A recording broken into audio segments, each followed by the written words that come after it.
भगवान कृष्ण ने देवकी के गर्भ से जन्म लिया। इसके बाद भी पूरी दुनिया उन्हें यशोदानंदन कहकर पुकारती है। कृष्ण की मां के रूप में यशोदा को जाना जाता है और इसके पीछे एक कथा छिपी हुई है जो इस प्रकार है। जब भगवान विष्णु ने राम का अवतार लिया, उस समय कैकेयी राम से बहुत प्रेम करती थी। इसके बाद भी वह राम के वनवास का कारण बनी। इसके बाद भी राम के मन में कैकेयी के प्रति स्नेह कम नहीं हुआ और वनवास से आने के बाद उन्होंने अपनी सगी मां कौशल्या के बराबर कैकेयी को आदर और सम्मान दिया। भगवान राम की इस उदारता को देखकर देवी कैकेयी ने राम से कहा कि पुत्र, अगले जन्म में तुम मेरे गर्भ से जन्म लेकर मुझे अपनी माता बनने का सौभाग्य प्रदान करो। राम ने कैकेयी की इस इच्छा को पूर्ण करने के लिए अगले जन्म में उनके गर्भ से जन्म लेने का वचन दे दिया। राम अपनी माता कौशल्या को भी निराश नहीं करना चाहते थे, इसलिए राम ने कहा कि भले ही मैं माता कैकेयी का पुत्र बनकर अगला जन्म लूंगा, लेकिन मैं आपका ही पुत्र कहलाऊंगा। भगवान राम के इस कथन के कारण श्री कृष्ण रूप में देवकी के गर्भ से जन्म लेकर भी कृष्ण यशोदा नंदन कहलाए। राम अवतार में देवी सुमित्रा के गर्भ से शेषनाग के अवतार लक्ष्मण ने जन्म लिया था और कृष्णावतार के समय शेषनाग जी ने बलराम के रूप में अवतार लिया। द्वापर युग में भोजवंशी राजा उग्रसेन मथुरा में राज्य करता था। उसके पुत्र कंस ने उसे गद्दी से उतार दिया और स्वयं मथुरा का राजा बन बैठा।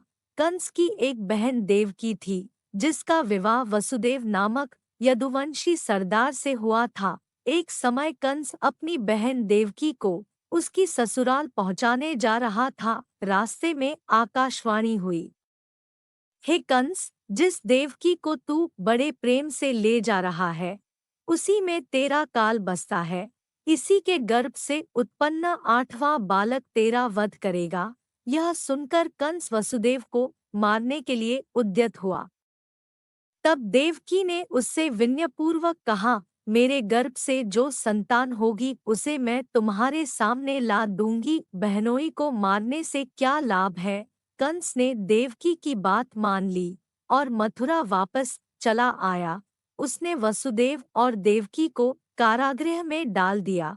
इसी बीच नारद मुनि ने कंस से भेंट की और उसे और विचलित कर दिया कि क्या पता कौन सी संतान उसके विनाश का कारण बने। यह सुनते ही कंस ने यह तय कर लिया कि वह देवकी और वासुदेव की सभी संतानों को मार डालेगा। वसुदेव देवकी के एक करके 7 बच्चे हुए और सातों को जन्म लेते ही कंस ने मार डाला। अब 8वां बच्चा होने वाला था। कारागार में उन पर कड़े पहरे बैठा दिए गए। जिस कोठरी में देवकी वसुदेव कैद थे, उसमें अचानक प्रकाश हुआ और उनके सामने शंख, चक्र, गदा, पद्म धारण किए भगवान विष्णु प्रकट हुए। दोनों भगवान के चरणों में गिर पड़े। तब भगवान ने उनसे कहा, अब मैं पुनः नवजात शिशु का रूप धारण कर लेता हूँ। तुम मुझे इसी समय नंदजी के घर वृंदावन में भेज आओ और उनके यहाँ जो कन्या जन्मी है उसे लाकर कंस के हवाले कर दो। उसी समय नंद की पत्नी यशोदा को भी बच्चा होने वाला था। जिस समय वसुदेव देवकी को पुत्र पैदा हुआ, उसी समय संयोग से यशोदा के गर्भ से एक कन्या का जन्म हुआ, जो और कुछ नहीं सिर्फ माया थी। वह दिन अलौकिक था। सारे कारागार के पहरेदार सो रहे थे। यमुना नदी में भयंकर तूफान था। ज्यों ही वासुदेव यमुना को पार करने लगे, नदी ने उन्हें रास्ता दे दिया। उस तूफान और बारिश के बीच नन्हे कृष्ण की रक्षा के लिए शेषनाग भी पहुंच गए। वह दृश्य अत्यंत अद्भुत था। भगवान स्वयं पृथ्वी पर आए थे दुष्टों के दमन के लिए। वृंदावन जाकर वसुदेव ने नवजात शिशु को यशोदा के साथ सुला दिया और कन्या को लेकर मथुरा आ गए।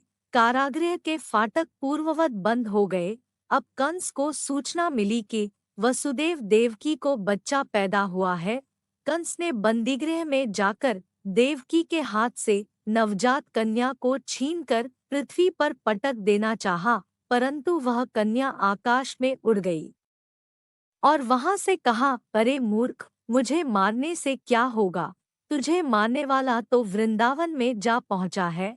वह जल्द ही तुझे तेरे पापों का दंड देगा। तेरा अंत अब समीप है। यह सुन कंस को बहुत गुस्सा आया और उसने वृंदावन के सभी नवजात बच्चों को मारने के लिए कई दैत्य भेजे। वृंदावन भी उसके अत्याचारों से अछूता न रहा। कृष्ण के वध के लिए कंस ने पूतना राक्षसी को भेजा। पूतना ने एक सुंदर स्त्री का रूप धारण कर लिया।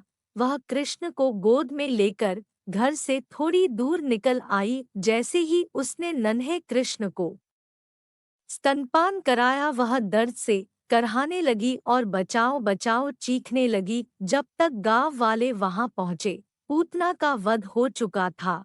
नन्हे कृष्ण की उस लीला को कोई भी नहीं समझ पाया था। भगवान श्री कृष्ण की बाल लीला का वर्णन किए बिना उनके जन्म की कथा अधूरी है। उन्हें प्यार से माखन चोर भी कहा जाता है। मक्खन उन्हें बहुत प्रिय था और उसे चुराकर खाने से जैसे उसका स्वाद दुगना हो जाता था। वृंदावन की सभी औरतें मक्खन को कृष्ण और उनके सखाओं के डर से छुपा कर रखती थी, परंतु वो भी कम कहाँ थे। चाहे जितनी भी दूर हो, मक्खन की हांडी वो उसे ढूंढ ही लेते थे। भगवान श्री कृष्ण ने बालक रूप में कई लीलाएं रची और बड़े बड़े दैत्यों और दानवों का वध किया। भगवान कृष्ण ने 16 वर्ष की उम्र में मथुरा जाकर कंस का भी वध किया और उनके माता पिता को कारागार से मुक्त किया और उनके पिता और अपने नाना उग्रसेन को मथुरा का राजा घोषित किया।